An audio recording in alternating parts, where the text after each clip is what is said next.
I think like Malik Willis, right? I think what the Seahawks basically are doing is they're saying we're going to go in a half rebuild. We have all these good weapons.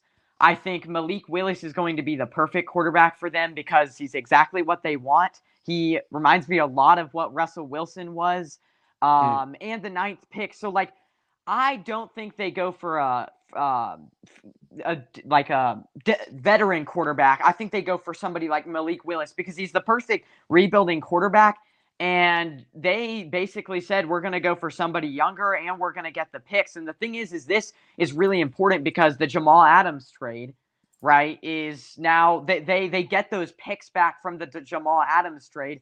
And I true. honestly think the Broncos were like everyone said before me said were playing themselves because now they need an offensive line, and I was expecting them to draft an offensive lineman this year in the draft because they need one very bad. Like they have one of the worst lines.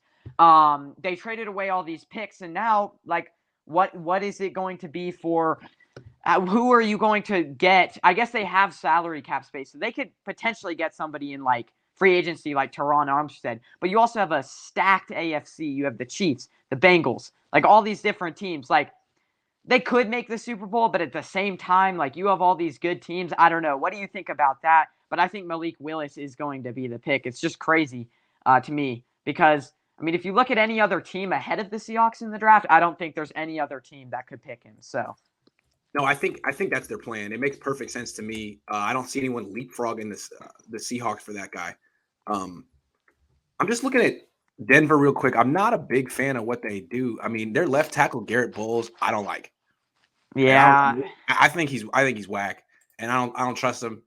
I feel like that team's going to have a lot of the same problems Seattle had. You're overinvested at quarterback. Your offensive line isn't good. You're getting sacked a lot.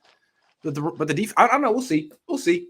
I mean, the last 2 years, the Super Bowl winners had a quarterback who changed teams, right? right. I guess he's next. This is the trend.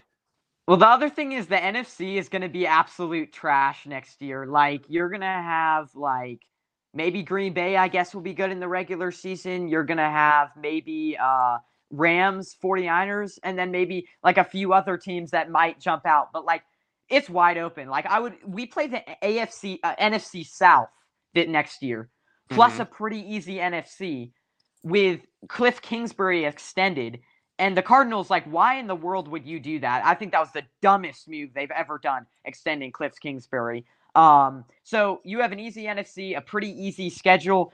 I think this is wide open for the 49ers. I mean, what do the 49ers really, what team do they have to compete with except from the Rams in the NFC? Really nobody. I don't really care if Aaron Rodgers gets extended because, I mean, we beat him every year. So I don't It's know. interesting to It's think of a future in the NFC where the quarterbacks are Stafford, Kyler, Lance, and Willis. Interesting. Like yeah. the Niners and Seahawks kind of starting over at the same time with very similar quarterbacks. The difference is Lance is in his second year and has had a year of seasoning.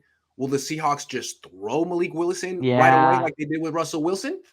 That'll be That's interesting. rough. That's Yeah. rough. I mean, history repeats itself. Maybe they get Malik Willis or something like that. But it was interesting. It's Yeah. interesting.